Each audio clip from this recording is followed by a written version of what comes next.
Have you been struggling to stay motivated with your workouts lately? Yeah, I think we all have. Maybe you've tried different routines, but each time you lace up your shoes, you find yourself miserable, bored, and just plain over it. You're done. You start a workout, but before you know it, you're watching the clock counting down the seconds and you're looking at the time and you're just waiting for it to be over. And then the next day, it feels nearly impossible to muster the energy to do it again. You don't even want to return to your yoga mat. You don't even want to walk past it because when you walk past it, you're going to think, I need to do it again, but I don't want to. Does this sound familiar? Well, here's the thing. What if the problem isn't you? What if it's the workout itself? The workout is the problem.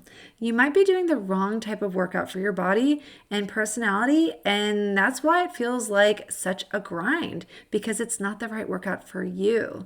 It's not that you don't want to be active, it's that you haven't found the workout that's actually aligned with your natural strengths. Today, we're diving into an exciting topic in Chapter 18 of Atomic Habits, where we're talking about when genes matter and when they don't in your fitness journey. We'll look at how the right type of workout can make all the difference, especially as a busy mom. And to kick things off, let's talk about the best Olympic athlete, Michael Phelps. He is amazing. So we're going to talk about him and how we can look at his story and how we can learn a lot from him and make our fitness game a lot better. Are you ready? Let's go. Are you finding it hard to keep up with the demands of motherhood because your energy is always low? Is your weak core holding you back from feeling strong and confident in your postpartum journey? Do you avoid looking in the mirror because you're not happy with what you see? Hey mama, welcome to the Fit Postpartum Mom podcast, where you'll learn how to reclaim your energy, strengthen your body after pregnancy, and finally say goodbye to the postpartum pooch in less time.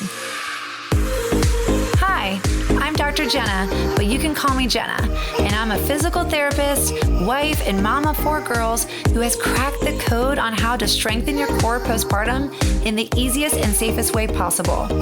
I too struggled with my postpartum fitness journey as a new mom, but now I'm stronger than ever, and I'm here to help you do the same without the stress, exhaustion, or struggle.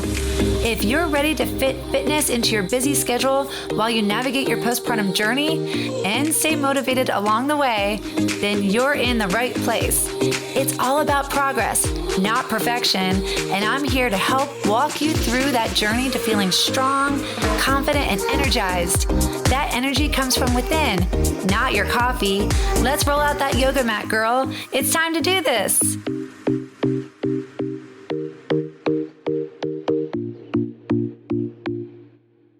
Mama friend, I want to invite you to join me in my program, my 10-week program called Postpartum Ab Rehab, where I will teach you how to strengthen your core, restore your core in 10 weeks, and you will feel strong, confident, and energized again. If you are lacking energy, if you are feeling like Gumby and your core is so weak that you could barely do your daily activities, you could barely hold your baby, you need to get started right away. Head on over to livecorestrong.com/program to join my 10-week program and get your core fully strengthened again since having your baby. If you're ready to get started, head on over to livecorestrong.com/program.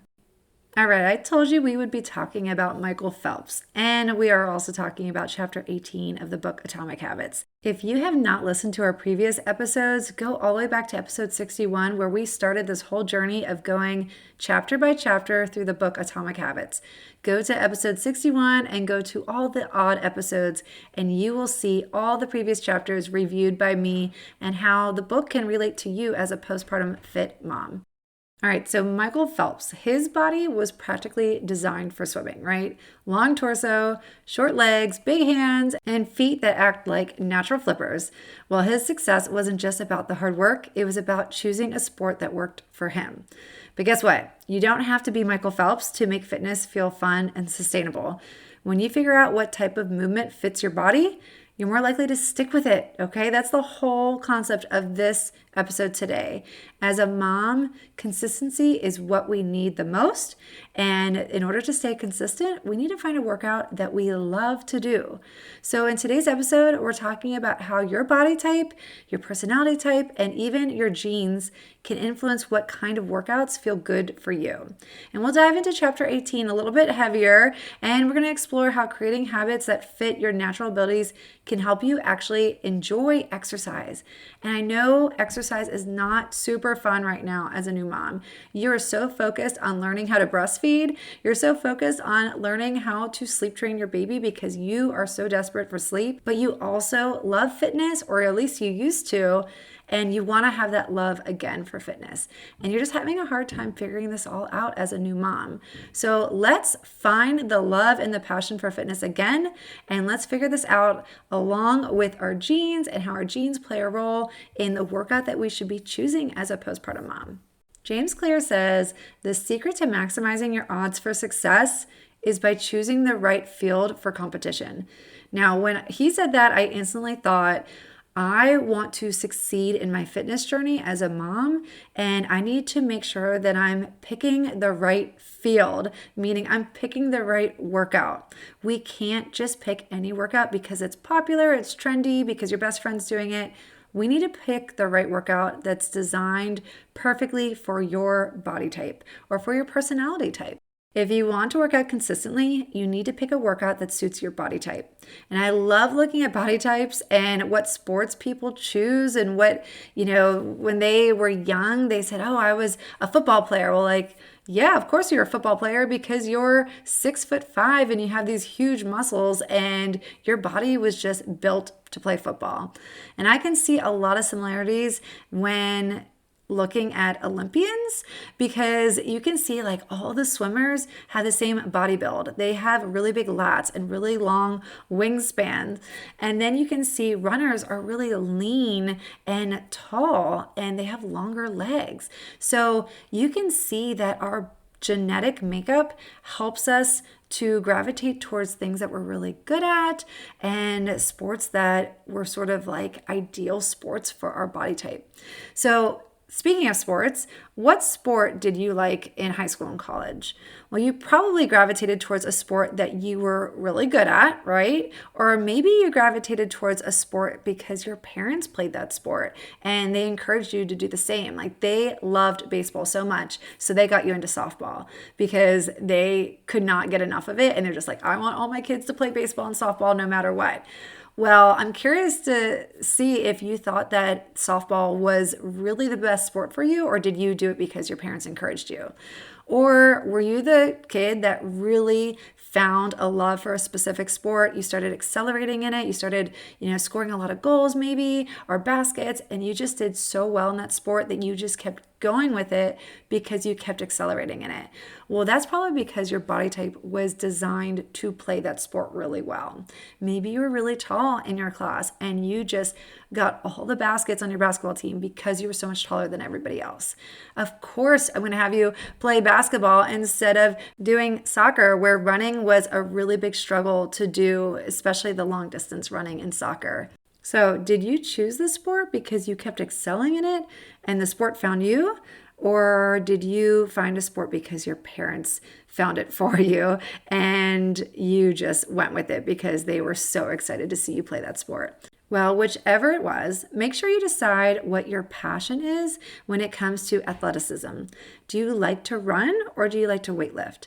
It all depends on your muscle build, really. There are slow twitch and fast twitch muscle fibers in your body. Did you know that? Well, I love describing this to people because a lot of people don't understand this very well, but it's true. We have two types of muscle fibers in our body, and some of us have more of one compared to the other one.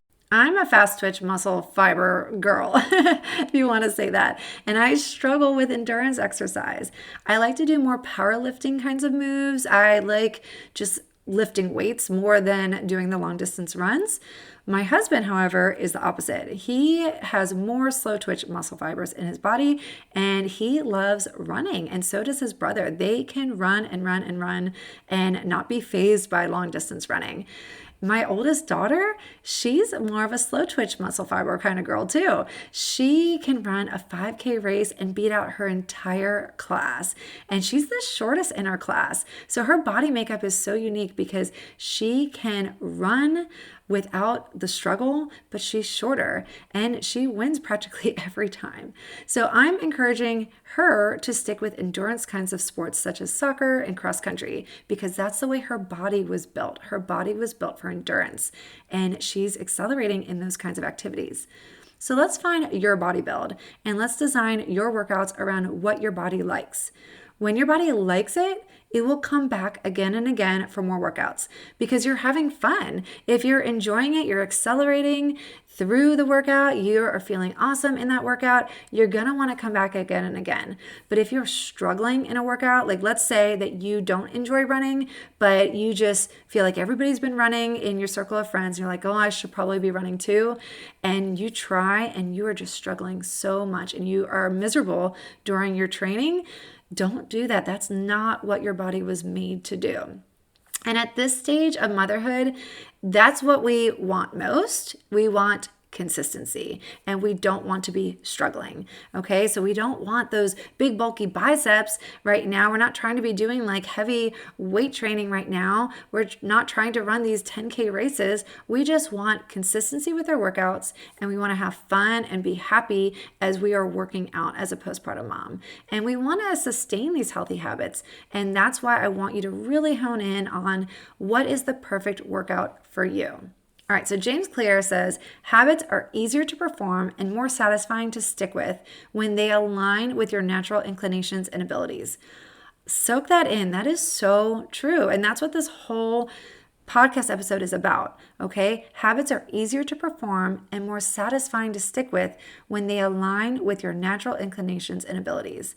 And just like Michael Phelps in the pool, play the game when the natural odds are in your favor, okay? So do the workout that is keeping your natural odds in favor. You don't want to be running if you're not built for long distance endurance kind of workouts. Genes don't determine your destiny. They determine your area of opportunity. That's another huge quote from this chapter. Genes don't determine your destiny. They determine your area of opportunity. So seek out the opportunities that you were meant to achieve in, okay? So there's so many opportunities out there, but go for the one that you know that your body was built to achieve in. And so what is that workout? What is that opportunity for you? Is it going to a gym and working out with a personal trainer because you need that extra person, talking in your ear, encouraging you because your personality type, it feeds off of, other people and encouragement? Or are you more of an introvert kind of person and you just like to do those home workouts and you are perfectly fine being in your own little quiet space at home? So personality does play a role in this too. You need to take into your body build and your genetics, but also your personality type. Do you like to work out in a group with a whole bunch of women doing a yoga class? Or would you prefer to do yoga alone in your room every morning when it's quiet and peaceful and the sun is coming up in the morning? So there are so many ways to analyze the perfect workout, but your job today is to figure out what have you enjoyed doing in the past? What workouts did you do before getting pregnant, before becoming a mom? What sports did you like to do before getting married? And these are the things that are sort of rooted in your history, in your past, that you loved this and you probably still do as a mom. And it could be anything that is not really classified as a workout, but it's cardio, it's a little bit of, muscle engagement. I'm talking about maybe just swimming in the lake. You love to go to the lake every summer and you just want to swim with your family. That is exercise. Do it every day, every time you're going to the lake. Maybe you love to kayak, but you just don't get the opportunity to do it. Find time to go kayaking. If that is what brings you joy with your exercise, do that. Okay, so it doesn't have to be a traditional workout in your basement or at the gym. It could be anything that brings you joy and anything that you're going to return back to day after day after day for consistency. Because that's what we're looking for here right now. As a postpartum mom, we want consistency. We don't need to bulk up our muscles, and we don't need to run that marathon. We just want consistent workouts. Okay, the key is to direct your effort towards what excites you and what your natural skills are. And your ambition should match your ability, and then you'll have success. So we're going to end with that today. Your ambition matches your ability. So if you want to succeed with your fitness journey, find something that you're excited about doing. That is really what I want for you to achieve today. And come and join us in the Facebook group and let us know what workout you picked. What is your key core workout for staying consistent as a postpartum mom? So come join us in the Facebook group. You can find the link in the show notes below. And I hope that you're enjoying these reviewed chapters of Atomic Habits, and be sure to go back to episode 61 where we started this whole journey together going through the book Atomic Habits. Thank you for joining me today, and remember to live core strong. Hey mama, I hope you enjoyed today's episode. If so, would you take 30 seconds and leave a 5-star review on Apple Podcasts? It would bring me so much joy. Simply scroll down to the stars and click Write a Review. Your review will help more women discover our podcast. Let's grow this fit mom movement together. And if you want your friends to come alongside you on this postpartum fitness journey, invite them to our free Facebook group where you can get motivated together. Community is key to success, and that's what I want for you. So join ours by going to the link in the show notes, and before you know it, the baby weight will be falling off as quickly as those stinky diapers. I can't wait to see you on the next episode of the Fit Postpartum Mom Podcast.